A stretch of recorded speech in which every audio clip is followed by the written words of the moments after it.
this video, I am talking about Benicio Del Toro's Man in Black character for The Last Jedi. What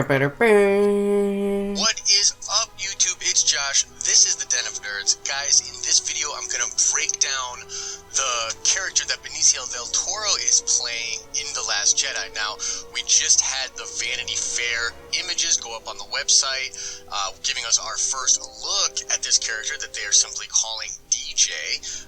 And James and I from Rebel Scum Podcast did a breakdown of all the photographs. It was really fun. It's a long video. Go check it out. We are also going to do a part 2 to that video when we get our hands on the actual article. We're going to break it down, find all their little details. But this is about Benicio Del Toro's character. And right off the gate, I have to get this out there. People are saying that DJ refers to Dark Jedi. Now, this was a thing in the expanded universe. They did refer to Dark Jedi as DJ. And so there is a little bit of a reason for people to believe that.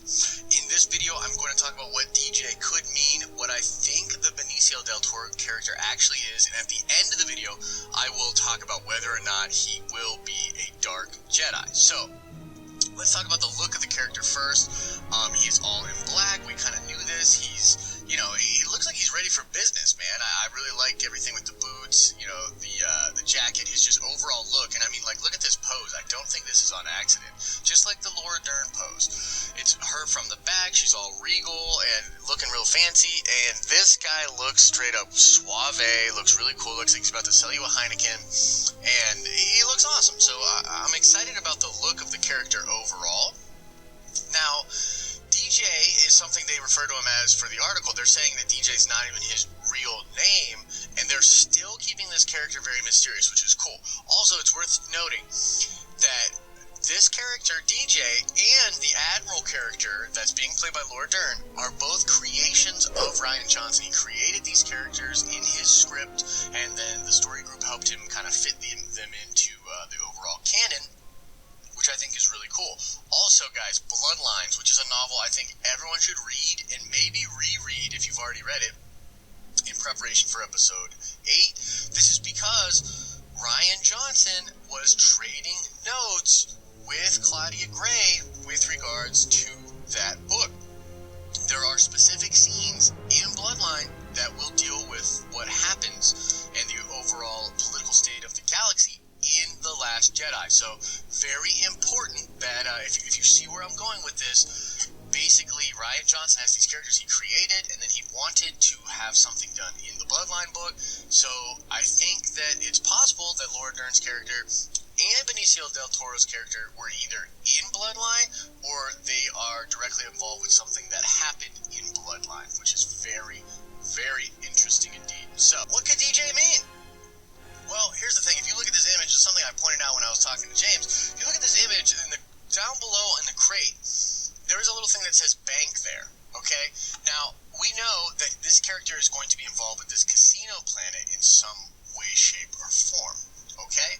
So, my God, and what I actually think is happening here is that Benicio Del Toro's character is somehow involved with the money for the casino planet. He is somehow on the money end of it. I don't think he's an accountant, but I think he's some kind of guy that handles the way that the money flows in and out of the casino planet, and perhaps even on a larger scale than that. Because what I think is going to happen in the movie is they're going to go to this planet, the Resistance, in order to try and get some money and some of these uppity people to support the Resistance and to realize that Snoke coming in poses a threat to their bougie way of life. So what do I think that could mean in reference to DJ? Dow Jones. I think it's literally a reference to the Dow Jones 500. And basically, guys, this is, a stock market reference. It is the fact that, this character, Benicio Del Toro's character, has something to do with currencies, with market, and he's a major player when it comes to the money in the galaxy. We know that this film is reportedly like the prequels and Game of Thrones had a baby. Also, it has been reported that the current state of the galaxy and what's going to be happening is the First Order is coming in, and they are making their presence known, and basically all of these different systems and planets planets have to decide which side of this battle are they going to take. Are they going to resist with Leia and the Resistance, or are they going to join with the First Order, kind of redo this Empire thing, and not get crushed by the military might of the First Order? So that is where we are at, and I think that both sides are going to be going around strategically getting planets to join their side. I think that's where the crux of the political environment is going to be. That's where the conflict is going to happen there. So this DJ character, the Dow Jones character, I think is going to play a major part here, because money, even in the galaxy far, far away, is very important. If you don't have the ability to create weapons, if you don't have the ability to create ships, to feed your soldiers, you're going to lose a war. So I personally think that that's probably the most sound explanation, is that it refers to Dow Jones. I did a ton of research on this. I looked up, I tried to find little moments where Rian Johnson had mentioned Dark Jedi. I tried to find, I looked like thousands of different people's names that have the initials DJ. Nothing really poked out to me.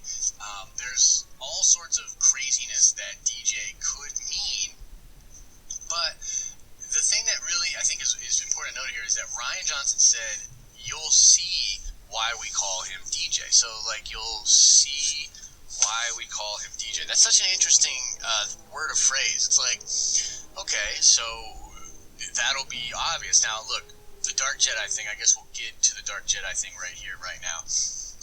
Do I want Benicio Del Toro to be a Dark Jedi? Abso-fucking-lutely I want him to be a Dark Jedi. The fanboy in me would go crazy. I want him to pull out a red lightsaber, boot that thing up, and be a badass. Not necessarily even an antagonist. He can be a Dark Jedi with, by the way, it doesn't have to be a red lightsaber. He could have a green lightsaber. He could have blue, yellow, all sorts of different colors. He could be a fallen Jedi or some kind of Force user, technically EU version of Dark Jedi, and, fight with the Resistance or help the Resistance. I think that's a very interesting thing. I'd love to see that happen. Guys, I just don't see it. I just don't see it. Look, if you have evidence out there, please point me in the direction of it. I'd love for Benicio Del Toro to be a Dark Jedi, but I just don't think that's going to happen, because if you ask the story group, if you were to ask Pablo Hidalgo, are there dark Jedi a thing in canon? He would say absolutely not, because of the word Jedi. Once you forsake the Jedi code, you're no longer a Jedi, so you're not a Dark Jedi. Like Dooku, for instance, people thought when Dooku left the Jedi Order, and this is mentioned in the Tarkin novel, that Dooku was going to form his offshoot of the Jedi Academy. Now, as long as they didn't dabble in dark side stuff, then they could have maybe be considered an offshoot of the Jedi.